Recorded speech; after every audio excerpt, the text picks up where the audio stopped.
The rooftop greenhouse, he swore, was under renovation. The calendar square arrived at 6:02 p.m., tidy as a watering schedule. Sustainability Gala, Helix Hotel, late.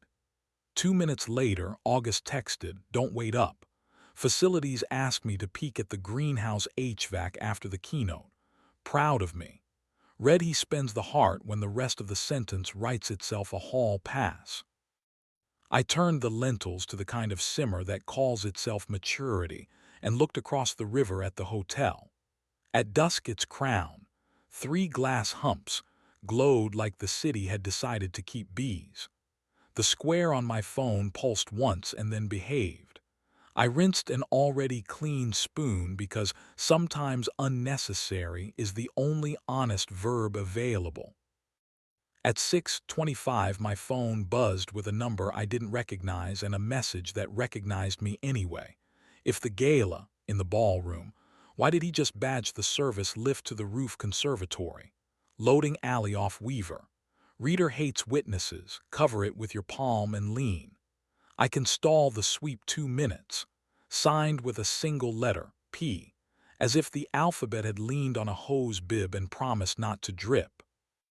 Porter runs nights at the Helix with the calm of a man who convinces glass to forgive fingerprints. He and August trade competence in a dialect of chillers and donor moods. He and I have shared 2 cigarettes by a freight door that imagines it's a proscenium, and once we laughed hard enough a ceiling camera tried to learn timing. We have not touched. I remember not touching more clearly than most men remember vows. "Why tell me?" I wrote. "Because your calendar is polite and my badge logs aren't," he sent back. Because he looked up before he swiped. People only look up there when they want oxygen. Because renovation is keep out the way champagne is hydration. Weaver Street wears its dumpsters like embarrassed accessories. The service lift's little red eye blinked into reason after I covered it and leaned. The doors reconsidered and parted. The cab smelled like cut citrus and wet soil. It carried me past 8 floors of scheduled opulence into the mechanical quiet above entitlement. The rooftop greenhouse is 3 connected domes with bones like whalebacks. A misting system whispered at a perimeter of plants that have strong opinions about humidity. By the fig tree trained like an apology up a wire, August stood with his jacket off, and his shirt open 1 button past credible, tie folded into his pocket like a plausible denial. Opposite him, resting 2 fingers on the railing as if oxygen owed him a dividend, was Stephen Rook, developer, board vice chair, a roomer with a lead plaque collection and a private elevator. Stephen's hand hovered near August's wrist without landing, because proximity photographs better than contact when your brand buys nature and invoices discretion. "Under renovation looks lush," I said from the threshold. August turned. For a beat, truth used his face like glass before it reflects. Then the public version of him arrived with its careful lighting. "Sela's," he said. I how did. "Porter likes nouns," I said. "I like doors." Stephen's smile had learned to pronounce stewardship in 4 languages. "We were discussing airflow," he said. "Patrons delight in seeing where the breath comes from." "I prefer breath that doesn't need an audience," I said.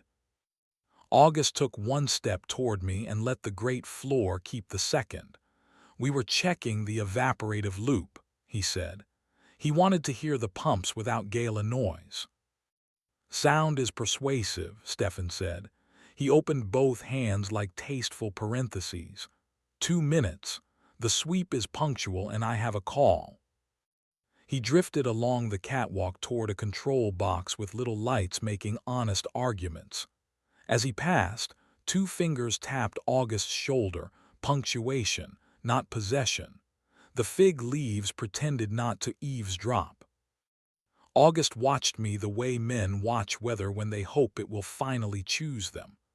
"I was going to text you," he said, lower now. using the register he keeps for mornings and the soft under my jaw. After, I wanted to know I could leave this room without letting it edit me. You wanted to be caught, I said, not punished, caught. He let out one breath the plants immediately tried to tax. Yes. There is a humidity at which grammar resigns. I crossed the grate and put my mouth on his because glass deserves an honest witness. He kissed back with the relief of a man who has been paying interest on restraint, compounded nightly by applause. He tasted like Gala bourbon softened by green, wet air. My thumb found the hinge of his jaw and pressed. He made the small, involuntary sound I keep receipts for. His palm slid under my shirt and settled flat between my shoulder blades like a promise that refuses notarization. We didn't undress. The cameras here are bored and the aloe approves nothing. He broke the kiss first because he knows the exact second heat applies for narrative. He rested his forehead against mine. Somewhere a pump coughed like an old gentleman clearing the path. I didn't kiss him, he said. I wanted to want to, I texted Porter. You did, I said. He prefers oxygen to salvage. From the control box, Stefan tilted his head with the tidy curiosity of a man who assumes climate will sign his NDA. He didn't come closer. The mist whispered neutrality. Come home, August said. After I thank the person who trusts sensors, I said. Porter waited by the service hatch, lanyard looped around 2 fingers, radio asleep like a trained dog. He didn't smile. He also didn't make mercy expensive. Sweep hits the roof in 90, he said. If you don't want to learn your legal names from a flashlight, take the east catwalk to the herb dome, down the supply stair, and exit by the valet lane. The lane cam believes every cart is a cart. You sent the message, I said. I opened a door, he said. You two remembered how to walk. Herbs release their secrets when you brush them, which is as close to consent as plants get.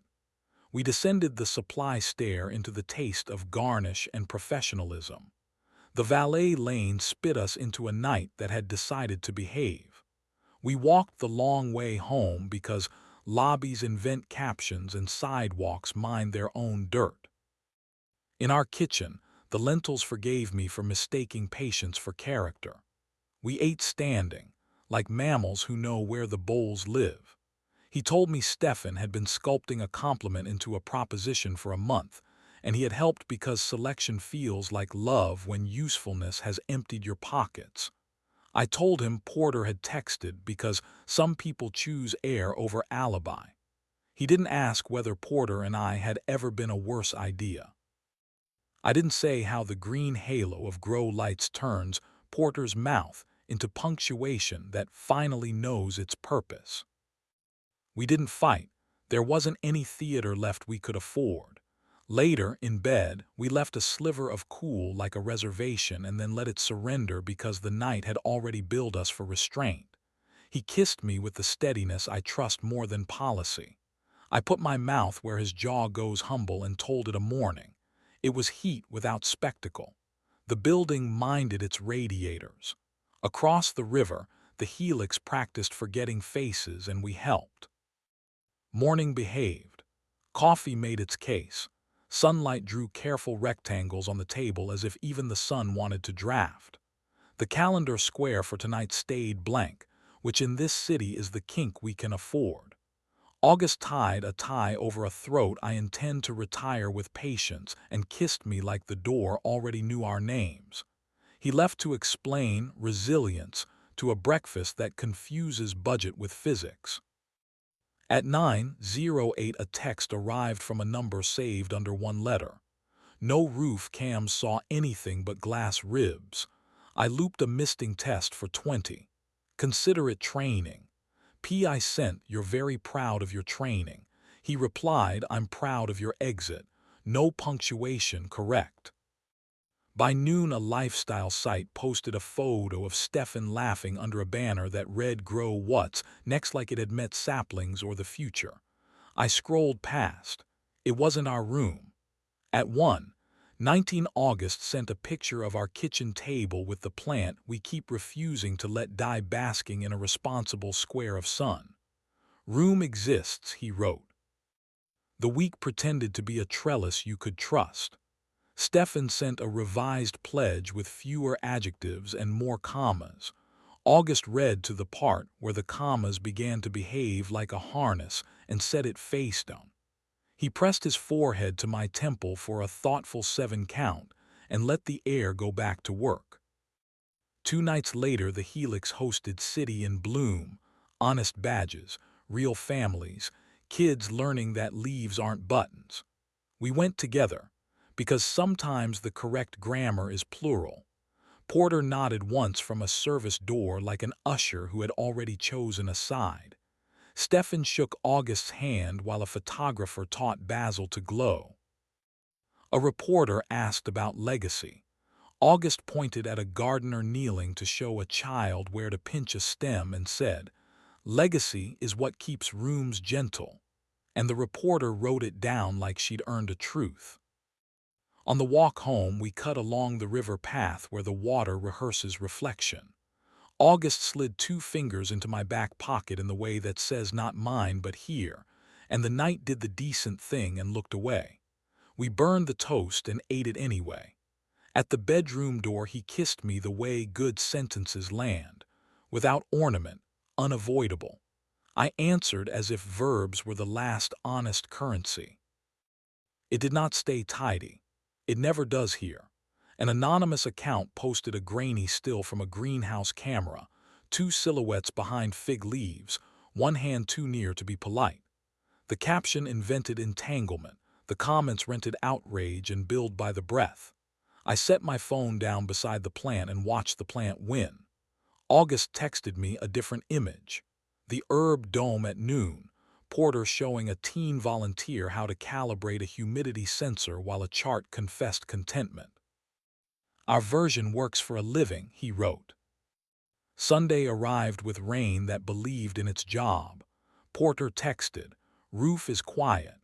Want a stool where nobody sells you a seat?" We went. He poured us paper cups of coffee that tasted like competence and showed us which gasket lies first, why you never trust a door that apologizes, and the faint change in hiss that means a valve is about to tell the truth. He didn't flirt with anything, not even the truth. He stood with his hands in his jacket pockets and told us a joke about rich men who think photosynthesis is a metaphor. I liked him better for refusing to be necessary when he didn't need to be. Midweek, the hotel staged a press moment to announce community hours in the greenhouse. August spoke first, about bolts and volunteers and the joy of maintenance, the only speech that ages correctly. Stefan promised to help the city meet its air on time, a sentence that managed to spend nothing and still collect applause. After, he shook August's hand and then looked at me with the careful respect of a man evaluating whether he cannot purchase. "You're both very good at exits," he said. "Practice," I said. He laughed because it was the only honest thing left on his card.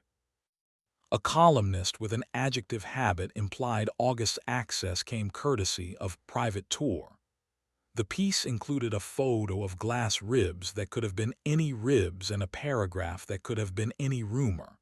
The comments did their choreography. I carried the plant to the sink and let water talk to its roots like a promise we could keep.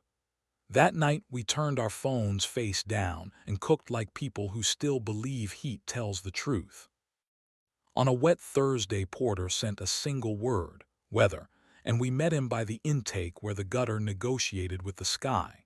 He showed us which drain floods first, where to stand when lightning auditions against glass, and how to hear the soft stutter that means a pump is about to forget itself. He didn't ask about the photo.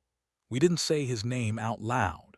3 people wide beneath a corrugated breath, we let the storm remove adjectives we didn't need. Life kept refusing to be purchased. Stefan kept sending commas that wanted homes. August kept returning them with better ones. The plant kept inventing a shade of green that turns vanity domestic.